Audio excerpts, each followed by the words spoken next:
Assalamualaikum warahmatullahi wabarakatuh. Apa kabar kalian semua? Tentunya alhamdulillah pada sehat semua ya. Pada hari ini Bapak akan menyampaikan sebuah materi masih di bab pertama tentang kehidupan masyarakat praksara Indonesia. Yang sub pertama materi itu tentang konsep dasar ya, memahami sejarah sudah kemarin Bapak bahas. Sekarang kehidupan masyarakat praksara Indonesia.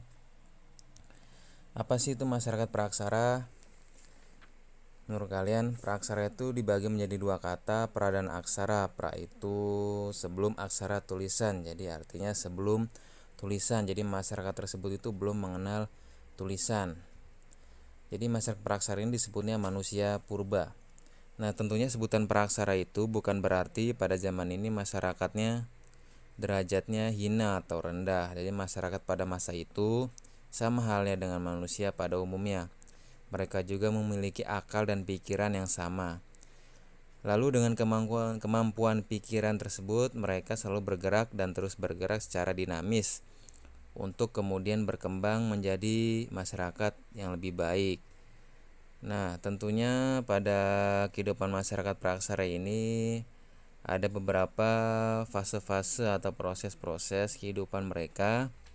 Yang pertama, tradisi manusia hidup berpindah-pindah tempat atau pada waktu itu sebenarnya zaman Paleolitikum atau bisa disebut fase berburu. Jadi pada fase ini mereka itu hidupnya bergantung pada alam, terus hidupnya berpindah-pindah tempat atau disebutnya nomaden. Maksudnya itu berpindah tempat itu atau nomaden. Jadi apabila makanan yang mereka buru, mereka cari itu sudah susah, udah nggak ada, lalu mereka ke tempat lain lagi. Nih itu disebutnya nomaden, hidup berpindah-pindah tempat. Manusia purbanya jenis Pithecanthropus pada waktu itu. Jadi hidupnya dia tuh tidak menetap ya. Lalu kebudayaan mereka, alatnya di daerah Ngandong dan Pacitan ya. Ada kebudayaan Pacitan tuh daerah pantai selatan Jawa dan Ngandong di Ngawi Jawa Timur.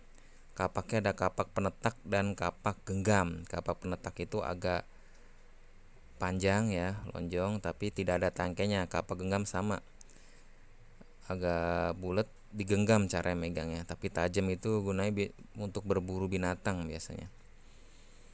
Lalu selanjutnya kebudayaannya, alatnya ya ada ditemukan di Ngawi Jawa Timur, terus kayak kapak genggam di Ngandong.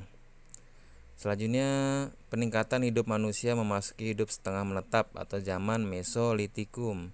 Jadi pada masa ini masyarakat praksara sudah tidak tinggal di hutan lagi, yaitu tinggal di sepanjang pinggir pantai. Terus ada yang tinggal di gua, hidup menetap di gua. Lalu yang tinggal di sepanjang pinggir pantai itu dia makanannya ya ikan, ya biasa, terus kerang. Nah itu biasanya tumpukan sampah yang menggunung berupa kulit kerang itu disebutnya kejokan Maudinger.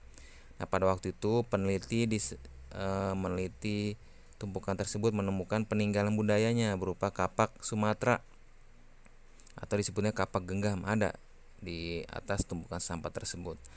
Lalu Abris Sosros itu hidup menetap di gua. Abris Sosros itu hidup menetap di gua ya. Alatnya peninggalannya ada kapak genggam, ada batu pipisan juga.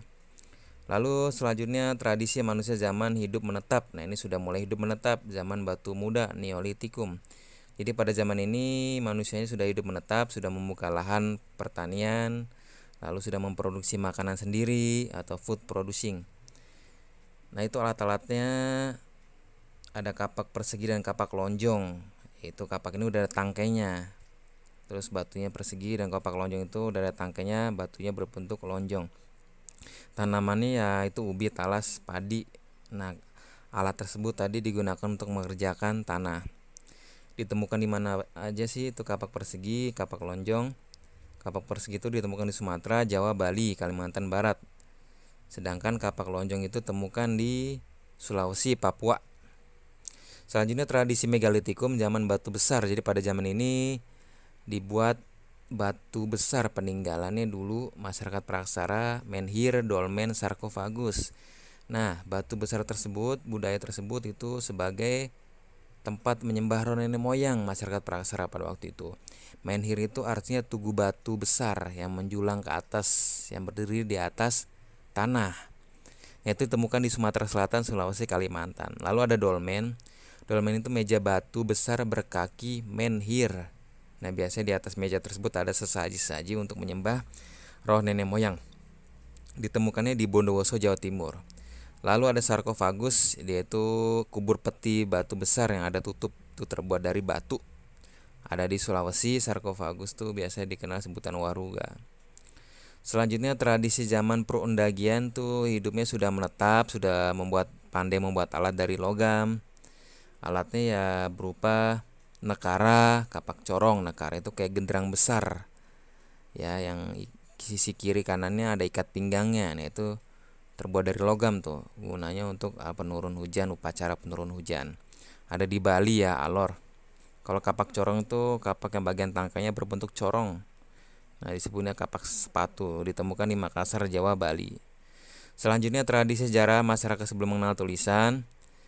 Kata tradisi berasal dari bahasa Latin traditio yang artinya kabar atau penerusan. Jadi biasanya diteruskan, berasal dari masa lampau berupa adat istiadat mereka, keyakinan mereka. Nah, diikuti oleh masyarakat Praksara sampai sekarang juga diikuti oleh masyarakat modern ya.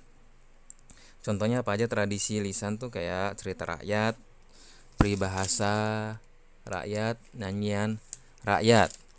Nah, peribahasa cerita rakyat itu ya contohnya kayak ada 3 jenis: mitos, legenda, dan dongeng. Misalnya contohnya mitos terjadinya padi dari Jawa Timur. Lalu kalau peribahasa itu ya contohnya misalnya pepatah Bali yang berbunyi yen melali alutan dan takut selem, yang artinya jika berani bermain dengan arang jangan takut menjadi hitam. Artinya jika kita berani menghadapi bahaya, kita juga harus menghadapi risikonya. Lalu nyanyian rakyat, salah satu bentuk folklore yang terdiri dari kata-kata lagu, biasa secara lisan. Nah, ini banyak biasanya nyanyian rakyat. Ada yang berjudul misalnya Holopis Kuntul Baris dari Jawa Timur, atau enggak Rambate Rata dari Sulawesi Selatan.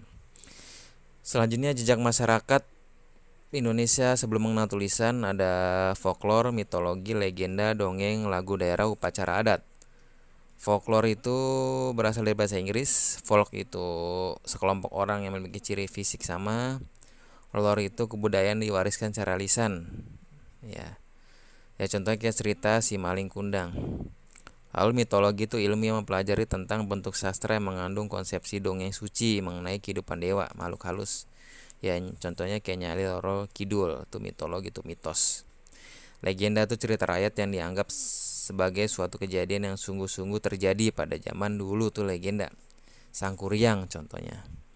Lalu dongeng itu cerita rakyat yang tidak benar-benar terjadi. Nah, kalau dongeng itu tidak benar-benar terjadi, hanya cerita. Si kancil dan si buaya misalnya. Nah, dongeng ini juga ada 2, dongeng manusia dan dongeng binatang. Lagu daerah ini biasanya menggunakan bahasa daerah berkembang di daerah tertentu. Banyak contoh-contoh lagu daerah. Lalu upacara adat itu rangkaian tindakan perbuatan terikat pada aturan tertentu, baik aturan istiadat, keyakinan, kepercayaan. Nah, contohnya upacara kematian atau penguburan ya kayak di Bali, ya dibakar. Dulu sampai sekarang juga diikuti sampai masyarakat Indonesia sekarang di daerah Bali. Lalu mendirikan rumah tuh ada upacaranya, membuat perahu juga ada upacaranya, memulai perburuan juga ada upacaranya.